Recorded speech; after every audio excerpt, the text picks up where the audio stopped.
வீட்டில் இருக்கிற பெரியவர்கள் சொல்கிறது பெண்கள் கேட்கறது இல்லை. வெளியே வந்தோன்னே அவங்க வேறு விதமாக வந்துட்டு வளர்கிறாங்க. ஏன் பெண்கள்லாம் ட்ரெஸ் பண்ணக்கூடாதா? ஏன் அவங்களுக்குன்னு ஃப்ரீடம் கிடையாதா? அவங்களோட விருப்பம் இல்லாமல் அவங்க மேலே கை வச்சாலே ரேப் தான். எங்களுக்கு சொல்லவா வேணும்? பொம்பளைங்களுக்கு இந்த காலத்து எப்படின்னா அப்போ எங்களுக்கெல்லாம் என்ன நிலைமை? பெண்களுக்கு பாதுகாப்பே இல்லை, வெளியே வர்றதுக்கு பயமா இருக்கு. இப்போ கூட ரீசெண்டாக கூட என்னை வந்து பாத்ரூம்ல வச்சு வந்து தாப்பால் போட்டாங்க ஜென்ஸு. என் டீச்சரே என்கிட்ட மிஸ்பிஹேவ் பண்ண ட்ரை பண்ணியிருக்காங்க. ஒருத்தனுக்கு வந்து நட்டு ரோட்ல நீ வந்து அம்மனமா ஓட விடு ப்ரோ.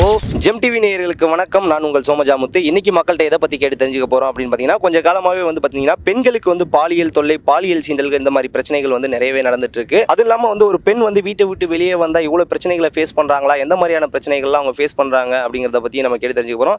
சமீப காலத்தில் பார்த்தீங்கன்னா வந்து கொல்கத்தாவில் ஒரு மருத்துவர் அந்த கொலையை பற்றி நிறைய இது பண்ணியிருக்கோம். அதை பற்றி மக்கள் என்ன நினைக்கிறாங்க அப்படிங்கிறதையும் நம்ம வந்து மக்கள்கிட்ட கேட்டு தெரிஞ்சுக்க போகிறோம். இந்த பாலியல் தொல்லை அப்படிங்கிறது வந்து சின்ன ஒரு சிறுமி முதல் வந்து வயதானவங்க வரைக்கும் வந்து இப்போ இருக்கிற சுச்சுவேஷனில் வந்து பாதுகாப்பு இருக்கா இல்லையா அப்படிங்கிறது வந்து தெரியல. நம்ம நாட்டில் எந்த அளவுக்கு பெண்களுக்கு வந்து பாதுகாப்பு இருக்கு இல்லை அப்படிங்கிறத வந்து மக்கள்கிட்ட கேட்டு தெரிஞ்சுக்க போகிறோம். வாங்க. இல்ல, நான் என்னை பொறுத்த வரைக்கும் பாதுகாப்பு இல்லைன்னு தான் நான் சொல்லுவேன். ஆக்சுவலி பெண்களுக்கு பாதுகாப்பு வந்து நம்ம நாட்டில் வந்து ரொம்ப கம்மி தான். மெயின் இதோட ரீசன் என்னென்னா, ஃபஸ்ட்டு ஸ்டார்ட் ஆகுறது வந்து வீட்டில் தான். ஸோ வீட்டில் அதுவும் ஒரு பையனாலங்கிறத விட பொண்ணால் தான் ஃபஸ்ட்டு ஸ்டார்ட் ஆகுது. ஸோ பையனா இந்த ஒர்க்கு தான் பண்ணணும், பொண்ணுனா இந்த ஒர்க்கு தான் பண்ணணும். ரொம்ப பெரிய ஃபிசிக்கல் ஆக்டிவிட்டீஸ் ஆகட்டும், இல்லை கடைக்கு போகிறது எல்லாமே வந்து பசங்களை விடுறாங்க. பொண்ணுங்கன்னா வாஷிங் அந்த மாதிரி ஃபுல்லாக வீட்டிலே அடைக்கிற மாதிரி ஒர்க்ஸ் கொடுக்குறாங்க. ஸோ ஃபஸ்ட்டு வந்து அது சேஞ்ச் ஆகணும் அப்படின்னு நான் நினைக்கிறேன். உண்மையே இல்லை, பாதுகாப்பு பெண்களுக்கு இல்லை. சின்ன குழந்தைலேருந்து வயசானவங்க மட்டும் கண்டிப்பாக பெண்களுக்கு பாதுகாப்பே இல்லை. எங்களுக்கு தான் இல்லாமல் பார்த்தா இப்போ முழுக்க முழுக்க பெண்களுக்கும் இல்லை, யாருக்குமே இல்லை. சின்ன குழந்தை, பிறந்த குழந்தைலேருந்து இறக்க போகிற பாட்டி இப்படி இந்த காலத்து பாலியல் கொடுமை ரொம்ப அதிகமாக இருக்குது. டெஃபினட்டாக இல்லை. நான் இண்டிபெண்டன்ஸ் டே போஸ்டே போட மாட்டேன், செலிப்ரேட்டும் பண்ண மாட்டேன். அது வந்து நாட் பிகாஸ் ஆஃப் இன்சல்ட் பண்ணுற மாதிரி கிடையாது. I respect all the leaders and all. ஆனால் வந்து அவங்களோட ஸ்ட்ரகிளுக்கு ரெஸ்பெக்டும் நான் பண்ணுறேன், அந்த இதுவும் இருக்குது. பட் அது ஃபுல்ஃபில்லாக ஆகலை. ஆண்களுக்கு மட்டும்தான் சுதந்திரம் இருக்குது, பெண்களுக்கு இல்லை. ப்ரோ, பெண்களுக்கு வந்து என்ன சொல்கிறது, அவங்க வந்து ஃபஸ்ட்லாம் வந்து பார்த்தீங்கன்னாக்க பெண்களுக்கு வந்து நிறைய ஆண்கள் வந்து பாதுகாப்பு கொடுத்தாங்க. இப்போ வந்து பெண்கள் வந்து சமுதாயத்தில் வந்து எப்போவுமே வந்து என்ன சொல்கிறது, ரொம்ப தாழ்த்தப்பட்டு அவங்கள வந்து என்ன சொல்கிறது, என்ன இழிவுபடுத்தி தான் அவங்கள வந்து நடத்துகிறாங்க. ஆனால் பெண்களுக்கு வந்து பாதுகாப்பே கிடையாது. சின்ன பசங்களை வெளியே அனுப்புறதுக்கே எங்களுக்கு ரொம்ப பயமா இருக்கு. வீட்டில் இருக்கிற பெரியவர்கள் சொல்கிறது பெண்கள் கேட்கறது இல்லை. வெளியே வந்தோன்னே அவங்க வேறு விதமாக வந்துட்டு வளர்கிறாங்க. வீட்டுக்கு வரும்போது ஒரு மாதிரி இருக்காங்க. பெண்களுடைய சுதந்திரங்கிற பேரில் பெண்கள் அதிகப்படியாக எடுத்துக்கிற சுதந்திரம் தான் இருக்காங்க. ஏன் பெண்கள்லாம் ட்ரெஸ் பண்ணக்கூடாதா? ஏன் அவங்களுக்குன்னு ஃப்ரீடம் கிடையாதா? இதெல்லாம் வந்து நானுமே ட்ரெஸ் பண்ணணும்னு தான் நினைக்கிறேன். பிகாஸ் வந்து ட்ரெஸ்ஸிங்கிறது அவங்களோட ஒரு தனிப்பட்ட விஷயம். அதனால தான் வந்து இதெல்லாம் நடக்குது அப்படின்னு சொல்கிற எல்லாருக்குமே வந்து தப்புன்னு தான் நான் சொல்லுவேன். ஏன் உங்களோட பையனுங்களை வந்து பசங்களை வந்து சொல்லி வளர்க்கலாம், நீங்கள் இது தப்புடா அது தப்புடா அப்படின்ட்டு. அதை விட்டு பெண்களை மட்டுமே குறை சொல்கிற இந்த உலகம் வந்து ஐ டோன்ட் திங்க். ஸோ நிறைய பேர் என்ன சொல்கிறாங்கன்னா ட்ரெஸ்ஸிங்னால அப்படின்னு சொல்கிறாங்க. ஸோ ட்ரெஸ்ஸிங்கிறது கிடையவே கிடையாது ரீசன். ஸோ அது வந்து பார்க்குறவன் பார்வையில் தான் இருக்குது. எந்த பையனாக இருந்தாலும் சரி, பொண்ணுங்களை கமெண்ட் அடிக்கிறாங்க, ஃபஸ்ட்டு அதை ஸ்டாப் பண்ணணும். ஸோ ட்ரெஸ்ஸிங்கிறது அவங்கவுங்களோட ஓன் இஷ்டம். அவங்களுக்கு வந்து ஜீன் போட பிடிச்சிருக்கா, ஷார்ட்ஸ் போட பிடிச்சிருக்கட்டும். நீ ஏன் தப்பாக பார்க்குற? ஸோ பார்க்குறவனுக்கு நிறைய பேர் என்ன சொல்கிறாங்கன்னா, அப்படி போட்டால் அப்படி தான் பார்க்க தோணும் அப்படின்னு சொல்லிட்டு. அப்படி சொல்கிறவங்களெல்லாம் ஃபஸ்ட்டு ஏதாச்சும் பண்ணணும் ப்ரோ. பொண்ணுங்களை மட்டும் ஷால் போடுங்க, பொண்ணுங்களை மட்டும் ஒழுங்காக ட்ரெஸ் பண்ணுங்க, பொண்ணுங்களை மட்டும் நைட்டு வெளியில் போகாதீங்கன்னு சொன்ன எல்லாருக்கும், பசங்களையும் பொண்ணை வந்து பொண்ணாக மதிக்கவோ, இல்லை அவங்க அம்மாவுக்கு இதே மாதிரி நடந்தா, இல்லை அவங்க தங்கச்சிக்கு இதே மாதிரி நடந்தா, ஏன்னா இப்போ தங்கச்சியே ரேப் பண்ணுற அளவுக்குலாம் போயிட்டாங்க. ஸோ அந்த மாதிரி நம்ம ஸ்டேட் இருக்கும்போது ஒழுங்காக சொல்லி வளர்க்கலை அப்படின்ற பாயிண்ட்டு தான். இந்த மாதிரி பண்ணுறவங்க நீங்கள் மன்னிச்சு இவங்க வெறும் ஜெயிலில் போட்டு அவங்களுக்கு 1 வருஷம் 3 வருஷம் ஆயுள் தண்டனை கொடுக்கறதுனால அவங்க தெரியணும். அதுவும் அவங்க பண்ணுறப்பவே அதோடு அவங்க மறக்க முடியாத அவங்களுக்கு ஒரு பனிஷ்மெண்ட் ஒருத்தர் கொடுத்தா அடுத்தடுத்த டப்பு வராது. இவங்க அடுத்தடுத்தவங்களுக்கு இவங்க லூஸில் இவங்களுக்கு தர பனிஷ்மெண்ட்னால நம்ம பரவாயில்ல இது பண்ண தானே பரவாயில்ல சொல்லி தான் அடுத்தடுத்து தப்பு நடிப்பே இவங்க பெரிய பனிஷ்மெண்ட் கொடுத்துருந்தா எல்லாரும் அப்போ நல்லா இருந்திருக்கும். அது ரொம்ப பெருசாக ரீச் ஆகிறதுனால பெருசாக பேசுகிறோம், பப்ளிக் ஆகிருச்சு. கிராமங்கள் நடக்கிறது பெருசாக தெரியறதில்லை. அதை குறைக்கணும்னா வந்துட்டு ஸ்கூல்லேருந்தே ஆரம்பிக்கணும். பெண்களுடைய என்ன நம்ம பாதுகாப்பு கொடுக்கணும், அவங்களுக்கு என்ன மரியாதை கொடுக்கணும், பள்ளிக்கூடத்துலேருந்து ஆரம்பிக்கணும். இந்த செக்ஸ் கல்வின்னு சொல்லுவாங்க, அது ஆரம்பத்துலேருந்தே சொல்லி கொடுத்தா தான் அது மேலே ஒரு ஈர்ப்பு இல்லாமல் இருக்கும். என்னை பொறுத்த வரைக்கும் தண்டனைகள் கடுமையாக இருந்ததுன்னா இந்த வன்கொடுமைகள் கொஞ்சம் கம்மியாகும். அவன் இது தப்பு பண்ணிவிட்டு ஜாலியாக ஒரு 2 மாதம் 3 மாதத்தில் ஜெயிலேருந்து அழகாக வெளியே வந்துடுறான். அவனோட பவரை யூஸ் பண்ணி எப்படியோ ஏதோ ஒரு மூலியமாக அவனுக்கு வந்து வெளியே வந்துடுறாங்க. என்னை பொறுத்த வரைக்கும் தண்டனைகள் எந்த அளவுக்கு கடுமையாகுதோ, இந்த பாலியல் வன்கொடுமைன்றது ரொம்ப மோசமானது. அதை விட இந்த சிறுவர்களுக்கு பண்ணுறாங்க பாருங்கள், அதுதான் வந்து ரொம்ப ரொம்ப ரொம்ப மோசமானது. அதுக்கெல்லாம் வந்து ரொம்ப சிவியரான தண்டனைகள் கொடுக்கணும். ஒரு பொண்ணு வந்து 8 மணிக்கு வந்து வீட்டை விட்டு வெளியே போனாக்கா வந்து அவள் வந்து என்ன சொல்கிறது, பாதுகாப்பு கிடையாது. இப்போ வந்து ஒரு 4 பொறுக்கி பசங்க இருக்காங்கன்னா அவங்க வந்து கிண்டல் பண்ணுவாங்க. ஆனால் அவங்களுக்கு வந்து பார்த்திங்கனாக்கா அக்கா தங்கச்சி இருக்காங்கன்னு யாருமே வந்து உணர்றதில்லை. எப்போவுமே சமுதாயத்தில் வந்து ஏன் வந்து பெண்களை வந்து ரொம்ப இழிவுபடுத்துகிறாங்கனாக்க அவங்கள வந்து இலக்காரமாக வந்து அவங்க நினச்சிட்றாங்க. எப்படின்னா பெண்கள் வந்து எந்த ஒரு துன்புறுத்தினாலையும் அடிக்க மாட்டாங்க. இப்போ வந்து பார்த்திங்கனாக்கா 18 வயசில் வந்து கல்யாணம் பண்ணக்கூடாதுன்னு சொல்கிறாங்க. ஆனால் வலுக்கட்டாயமாக பேரண்ட்ஸ் வந்து கல்யாணம் பண்ணி வச்சுறாங்க. அந்த குழந்தைக்கு வந்து 18 வயசு பூர்த்தி அடையாமல் அப்படியும் பூர்த்தி அடைஞ்சாலுமே 21 வயசுக்கு அப்புறம் தான் வந்து ஒரு பெண்ணுக்கு வந்து அந்த விலா எலும்பு வந்து சைடில் வந்து முளைக்க ஆரம்பிக்கும். அப்போ தான் வந்து ஒரு குழந்தைக்கு வந்து குழந்தைய சுமக்கக்கூடிய வந்து வலிமை கிடைக்கும். ஆனால் இந்த வயசில் வந்து லவ் பண்ணுறேன்னு சொல்லிட்டு நிறைய பேர் வந்து பெண்களை வந்து மிஸ்யூஸ் பண்ணுறாங்க. உங்களுக்கும் ஒரு அக்கா தங்கச்சி அந்த மாதிரி ஃபேமிலியாக இருந்தீங்கனாக்கா உங்கள் தங்கச்சிங்களை வந்து அந்த மாதிரி யாருன்னா ஒருத்தர் பண்ணாங்கனாக்கா நீங்கள் வந்து சமுதாயத்தில் ஏற்றுக்குவீங்களான்னு நீங்கள் வந்து முதல்ல உணரணும். ட்ரெஸ் லைக் பிடிச்ச மாதிரி பண்ணட்டுமே. இப்போ ஒரு பையன் இப்படி ட்ரெஸ் போட்டிருக்கான் அப்படின்னு சொல்லிட்டு பொண்ணு என்ன லைக் ஆபாசமாக பார்க்குறாங்களா, இல்லை அதை ஏதாச்சும் லைக் பொண்ணுங்க ஏதாச்சும் பண்ணுறாங்களா? ஸோ இல்லை இல்லையா? ஸோ அது ரொம்ப தப்பான ஒரு விஷயம். ஸோ அவங்களுக்கு பிடிச்ச மாதிரி பொண்ணுங்க இருக்கலாம். அண்ட் மெயின் விஷயம் என்னென்னா வந்து ஸ்கூலில் வந்து எல்லா like English, Tamil, maths, science எல்லாமே படிக்கிறோம் இல்லையா?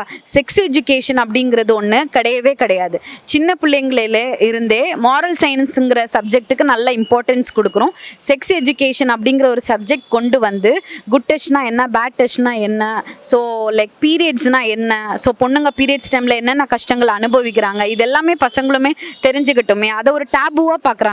பீரியட்ஸ்னால் அப்படியே பேடு வாங்கணுன்னா கூட நிறைய கேர்ள்ஸ் வந்து அப்படி ஒதுங்கி போகிறது அந்த மாதிரிலாம் இருக்காங்க இல்லையா? ஸோ அந்த மாதிரி இல்லாமல் அந்த டேபுவெலாம் தாண்டிட்டு சின்ன பிள்ளையிலேருந்தே பசங்களுக்கு சொல்லிக் கொடுக்கலாம். பீரியட்ஸ்னால் என்ன, அந்த 3 days அவங்க என்ன கஷ்டப்படுவாங்க, ஸோ பேடுனா என்னது, ஸோ ப்ளீடிங்னா என்ன ப்ளீடிங் ஆகுது அப்படி சொல்லலாம். அண்ட் செக்ஸ் எஜுகேஷனா லைக் நீ இந்த மாதிரி தான் லைக் நீ செக்ஸ் வச்சுக்கணும்னா இப்படி இருக்கணும், ஸோ இந்த மாதிரிலாம் பண்ணக்கூடாது. அதாவது அந்தந்த வயசுக்கு அந்த செக்ஸ் எஜுகேஷனில் என்ன சொல்லி கொடுக்கணுமோ அந்தந்த ஏஜுக்கு வந்து ஒரு சப்ஜெக்ட் மாதிரி இருந்துச்சுன்னா இப்போ இருக்கிற நிறைய இஷ்யூஸ் இருக்கவே இருக்காது.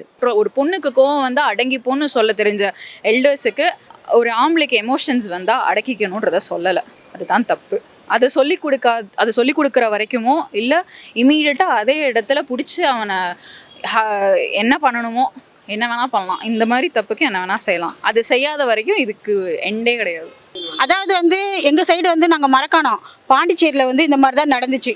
ஒரு குழந்தை வந்து 5வது படிக்கிற குழந்தைய சின்ன பொண்ணை தூக்கி அந்த பாலியல் துன்புறுத்தல் பண்ணாங்க. அவனுங்களுக்கு தான் ஏதோ பிரச்சனை அப்படின்னு நினைக்கிறேன். பண்ணுறவனுங்களுக்கு தான் வந்து கரெக்டா அதை வந்து இங்கே சொல்ல முடியாதுன்னு நினைக்கிறேன். ரொம்ப வந்து இதுவாக இருக்குது போல் அவங்களுக்கு. ஸோ கண்ட்ரோல் பண்ணிக்க முடியல. அதனால தான் வந்து யாரை பார்த்தாலும் இந்த மாதிரிலாம் பண்ணிகிட்டு இருக்காங்க. ஸோ அவங்க அம்மா அப்பா சொல்லி வளர்க்கல போல். சினிமாக்கள் இந்த மாதிரி சினிமாக்களை வந்து கண்டிப்பாக அவங்க வந்து அலோவ் பண்ணக்கூடாது. ஏன்னா இப்போ அது ஒரு இதுவாகவே போச்சு. நிறைய படங்கள் வந்து இந்த சிறுவர்கள் வந்து பாலியல் வன்கொடுமை இதுதான் வந்து ரொம்ப மோசமாகுது. இதுவே வந்து அந்த தப்பு செய்கிறவங்களுக்கு ஒரு தூண்டுதலாகவும் இருக்குது.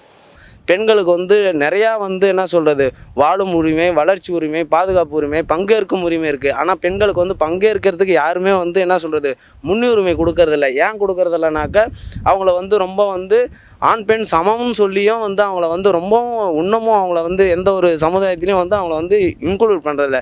எல்லா இதுலேயுமே வந்து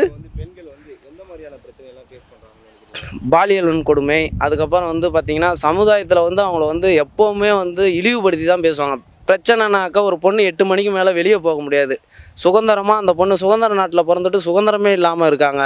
அதே மாதிரி ஒரு பையன்கிட்ட பேசினாக்கா அவன் வந்து தப்பாக தான் பேசுகிறாங்க அப்படின்னு நினச்சிட்றாங்க. அதெல்லாம் அப்படிலாம் நினைக்கக்கூடாது ப்ரோ. ஓகே, கூட்டு வந்து நிற்க வச்சுட்டு பேசலாமே. என்னால் முடிஞ்ச பனிஷ்மெண்ட், என்னால் என்ன பண்ண முடியுமோ அந்த பனிஷ்மெண்ட் நான் கண்டிப்பாக கொடுப்பேன். பிகாஸ் ஐம் ஆல்சோ உமன்ல. ஸோ அந்த பனிஷ்மெண்ட் அவங்களுக்கு கண்டிப்பாக கிடைக்கும். எனக்கு கேள்விப்பட்டிருக்கேன், எந்த கண்ட்ரின்னு எனக்கு தெரியல. முஸ்லீம் கண்ட்ரீஸா இல்லை அரேபியன் கண்ட்ரீஸா ஏதோ ஒரு கண்ட்ரீஸில் எனக்கு தெரியல. இமீடியட்டாக அந்த இடத்துல ரோட்லேயே நடு ரோட்டில் பனிஷ்மெண்ட் கொடுப்பாங்க. அந்த மாதிரி பனிஷ்மெண்ட் கொடுத்தா ரொம்ப நல்லது, தப்பில்லை. எனக்கு பவர் இருந்துச்சு, என்னால் செய்ய முடியும்னா அதை தான் நான் ஸ்ட்ரெயிட்டாக செய்வேன். இன்னும் ஒரு பொண்ணுக்கு அனுமதி இல்லாமல் அந்த பொண்ணு மேலே கை வைக்கிறதே தப்பு என்னை பொறுத்த வரைக்கும். யாராக இருந்தாலும் சரி, அக்காவாக இருந்தாலும் சரி, அம்மாவாக இருந்தாலும் சரி, தங்கச்சியோ ஒய்ஃபோ, கட்டின ஒய்ஃபுக்கே அந்த நிலைமை தான். அவங்களோட விருப்பம் இல்லாமல் அவங்க மேலே கை வச்சாலே ரேப் தான், ஒய்ஃபாக இருந்தாலும். ஸோ அப்படி இருக்கிற சுச்சுவேஷனில் யாருனே தெரியாத ஏதோ ஒரு பொண்ணு மேலே கை வைக்கிறது ரொம்ப தப்பு. ஸோ அந்த இடத்துல ஆப்வியஸாக அந்த இடத்துல கருணையோ எதுவுமே தேவையில்லை. இப்போ பெண்கள் வந்து வீட்டை விட்டு வெளியே வந்தால் எந்த மாதிரியான பிரச்சனைகள் எல்லாம் வந்து அவங்க ஃபேஸ் பண்ணுறாங்க? என்ன மாதிரி பிரச்சனைனா, வேலைக்காக இருக்கட்டும், ட்ராவல்ஸில் இருக்கட்டும், எந்த மாதிரியான பிரச்சனைகள்? இது எல்லாருமே ஃபேஸ் பண்ணிகிட்டே இருக்காது. இது புதுசாக ஒன்றும் இல்லை. இடிக்கிறது, பார்க்கறது, ட்ரெஸ்ஸிங் கொஞ்சம் அது உங்களோட சட்டை விலகுச்சுன்னா எங்களுக்கு பார்க்கறதுக்கு ஒன்றும் இல்லைன்றதுக்காக நாங்கள் பார்க்கறது இல்லை அப்படின்றது கிடையாது. ஈர்ப்புன்றது பொண்ணுங்களுக்கும் உண்டு, ஆனால் அது நாங்கள் பார்க்கறது இல்லை, அவ்வளோதான். நாங்கள் எப்படி எங்களுக்கு என்ன தெரிஞ்சாலும் தெரியலனாலும் நாங்கள் கண்டுக்காமல் போகிறோமோ அந்த ஒரு இதுவும் நேச்சுரல், இதுவும் சாதாரண விஷயந்தான் அப்படின்னு, இது ஒரு பெரிய விஷயம் இல்லைன்றத ஆம்பளைங்க ரியலைஸ் பண்ணுற வரைக்கும் பொண்ணுங்களுக்கு எல்லாமே ஸ்ட்ரகிள் தான். நிறையா ஃபேஸ் பண்ணியிருக்கேன், நிறைய பார்த்துருக்கேன், நிறையா ஃபேஸ் பண்ணேன். என் டீச்சரே என்கிட்ட மிஸ்பிஹேவ் பண்ண ட்ரை பண்ணியிருக்காங்க. அதனால நான் அதுலேருந்து அடிச்சுட்டு வெளியில் வந்திருக்கேன். என் ஃப்ரெண்ட்ஸ் எனக்கு சப்போர்ட்டிவாக இருந்திருக்காங்க. ஸோ டீச்சர்ஸே இப்படி இருக்கும்போது, சொல்லி கொடுக்குற டீச்சர்ஸே இப்படி இருக்கும்போது வேற என்ன சொல்ல முடியும்? பெண்களுக்கு பாதுகாப்பே இல்லை, வெளியே வர்றதுக்கு பயமாக இருக்குது. இப்போ கூட ரீசெண்டாக கூட என்னை வந்து பாத்ரூமில் வச்சு வந்து தாப்பால் போட்டாங்க ஜென்ஸு. நானாக இருந்தாலுமே ஒரு பொண்ணை தப்பான ஒரு கண்ணோட்டத்தில் பார்த்தேன்னா, ஒன்று இப்போ வந்து முஸ்லீமில் பாகிஸ்தானில் பார்த்தீங்கன்னா பெண்களுக்கு வந்து அவன் ஒருத்தன் வந்து ஒரு பொண்ணை வந்து தெரிஞ்சு தொடுறானோ தெரியாமல் தொடுறானோ விரல வெட்டுறாங்க. ஏன் இந்தியாவில் கொண்டு வர மாட்டேங்கிறாங்க? ஏன்னா வந்து இங்கே வந்து பணம் இல்லைன்னா எதுவுமே பண்ண முடியாது ப்ரோ. நானே இப்போ வந்து ஒரு 500 ரூபா சம்பாரிச்சுனா மட்டும்தான் என்னை 4 பேர் மதிப்பான். பணம் இல்லைன்னா இந்த உலகத்தில் எவனுமே மதிக்கப்பட மாட்டான். அதனால தான் நான் சொல்கிறேன், பெண்களை வந்து தொடரவுன்னா ஒன்று அங்கேயே வெட்டணும், இல்லைன்னா ஒருத்தனுக்கு வந்து நட்டு ரோட்டில் நீ வந்து அம்மனமாக ஓட விடு ப்ரோ. நீ 10 பேரை சேர்த்து, உன் தங்கச்சியோ உன் அக்காவோ யாரோ அதெல்லாம் தெரியாது, ஒரு பொண்ணை வம்புழுக்கிறானா நீ 10 பேர் சேர்ந்து அடிங்க, துணியை கழட்டி ஓட விடுங்க அம்மனமா. அப்போ தெரியும் அவனுக்கு அதோட வழி என்னன்னு. செக்ஸுவல் ஹராஸ்மெண்ட் மீன்ஸ் இந்த டச்சிங் பஸ்ஸில் போயிட்டு வரப்போ, ஸோ இதெல்லாம் வந்து ஆப்வியஸாக நடக்குது. ஸோ நான் அங்கேயே வந்து அவங்கள கேட்கவும் செஞ்சுருக்கேன். பொறுமையாக சொல்லுவேன் ஃபஸ்ட்டு, ஸோ அங்கேயே வந்து ஸ்டாப் பண்ணிடுவேன். ஒரு பஸ்ஸில் போகிறப்போ, ஒரு ஆஃபீஸ் இடத்துல, ஒரு எப்படி சொல்கிறது, ஒரு எங்கன்னா ஒரு வெளியே பர்ச்சேஸ் பண்ணுற இடத்துல எடுத்துக்கோங்க, இல்லை ட்ரெயினில், ஒரு சின்ன இடத்துலையே சொல்லுங்களேன், கண்டிப்பாக எல்லா இடத்துலையும் ஹராஸ்மெண்ட்ஸ் இருக்குது. செக்ஷுவல் ஹராஸ்மெண்ட் நிறைய இருக்குது, இல்லாமல் இல்லை. தப்பே செய்யலை கூட இந்த உலகம் தப்பு செஞ்சுன்னு சொல்லுவாங்களே பெண்கள் மேலே. எங்களுக்கு சொல்லவா வேணும்? பொம்பளைங்களுக்கு இந்த காலத்து எப்படின்னா, அப்போ எங்களுக்கெல்லாம் என்ன நிலமை? எங்களுக்கு சும்மாலும் இதை தொட்ட நாங்கள் தப்பே பண்ணாமல் அந்த இடத்துல நாங்கள் நின்றாலும் இந்த உலகம் சேர்த்து இவங்க தான் செஞ்சுருப்பாங்க, டிரான்ஜெண்டர் தான் செஞ்சுருப்பாங்க. ஆனால் எங்களுக்கு எவ்வளோ வரும் எங்களுக்கு தெரியும். ஒன்றும் இல்லை சார், நீங்கள் சொல்ல நம்ப மாட்டீங்க. லாஸ்ட் வீக் நான் ட்ரெயினில் வந்தேன், நம்ம பார்க் ஸ்டேஷன்லேருந்து இங்கே டி நகர் வரத்துக்கோசம் மாமன் ஸ்டேஷனுக்கும் ட்ரெயினில் வந்தேன். ஒரு பையன் உரசினே பின்னாடி வந்தான். பின்னாடி நடந்து ஒரு ஸ்டேஷன் வந்தது, நுங்கம்பாக்கம் ஸ்டேஷன். பலார்னு அரைஞ்சேன். ஏன் அரைஞ்சேன் என்னை கேட்டாங்க இருக்கிறவங்களும். இது மாதிரி படம் சொல்லலாம், நீங்கள் காசு கொடுத்துருக்க மாட்டாங்க. அது எங்களுக்கும் இது எல்லாம் இருக்குது. உங்களுக்கு மட்டும்தான் பெண்களுக்கு மட்டும்தான் இருக்கும் இல்லை, எங்களுக்கும் மானம் எல்லாமே இருக்குது. உங்களோட இங்கே ஜாஸ்தியாகவே இருக்குது. சரிங்களா? எதுக்கும் எதுவும் வயசாகிச்சு போனவங்க கிடையாது நாங்கள். சரிங்களா? எல்லாத்துக்கும் இருக்குன்னு லைக் எனக்கு அந்த மாதிரி லைக் நடந்தது கிடையாது. ஷேர் பண்ணியிருக்காங்களான்னா நிறைய பேர் வந்து லைக் வீட்டிலே இப்போ ஏதாச்சும் நடந்தாலுமே அதை வெளியில் சொல்ல மாட்டாங்க. ஸோ சின்ன ஒரு விஷயம் நம்மளுக்கு தப்பாக இருந்துச்சுனாலும் பேரண்ட்ஸ்கிட்ட சொல்லிட்டாங்கன்னா இஷ்யூ இருக்காதுன்னு எனக்கு தோணுது. இல்லை அந்த இடத்துல அந்த பர்சனுக்கு ஒரு அடியை போட்டால் சீரியஸ்லி யாராச்சும் தப்பாக நடக்க வராங்கன்னா அந்த இடத்துல பாயிண்ட் அவுட் பண்ணணும். நம்ம மானம் என்ன ஆகுறது, ஃபேமிலி என்ன ஆகும், சரௌண்டிங்கில் நம்மளை என்ன நினைப்பாங்க, இந்த மாதிரிலாம் திங்க் பண்ணக்கூடாது. உடனே அதை ஷவுட் பண்ணி சொல்லிடணும். அந்த ஒரு பவரை கேர்ள்ஸுக்கு கொடுக்கணும் first parents. And yeah that's what. அந்த ஒரு பிரச்சனை இருந்துச்சுன்னா நிறைய பேர் லைக் அப்படியே உள்ளுக்குள்ளே வைக்க பார்ப்பாங்க. அப்படி இல்லாமல் வெளியே சொல்லணும். சென்னையை பொறுத்த வரைக்கும் நிறைய வந்து ட்ராவல்ஸில் இந்த மாதிரி வந்து நிறைய இஷ்யூஸ் நடக்குது அந்த மாதிரி சொல்கிறாங்க. அந்த மாதிரி ஒரு ஃப்ரெண்ட்ஸியாக இருக்காங்க? இல்லை, எனக்கு அப்படி நான் இது வரைக்கும் அதை ஃபேஸ் பண்ணது இல்லை. ஸோ ஃப்ரெண்ட்ஸு சொல்லி நிறைய வந்து பஸ்லாம் வந்து இடிக்கிறது, ப்ரோ அதான் ப்ரோ இமீடியட்டாக வந்து அந்த பர்சனும் வந்து இமீடியட்டாக ரியாக்ட் பண்ணணும். அந்த பொண்ணும் லைக் தயக்கம் இருக்கும் ப்ரோ, கண்டிப்பாக தயக்கம் இருக்கும். பட் இமீடியட்டாக ரியாக்ட் பண்ணணும்.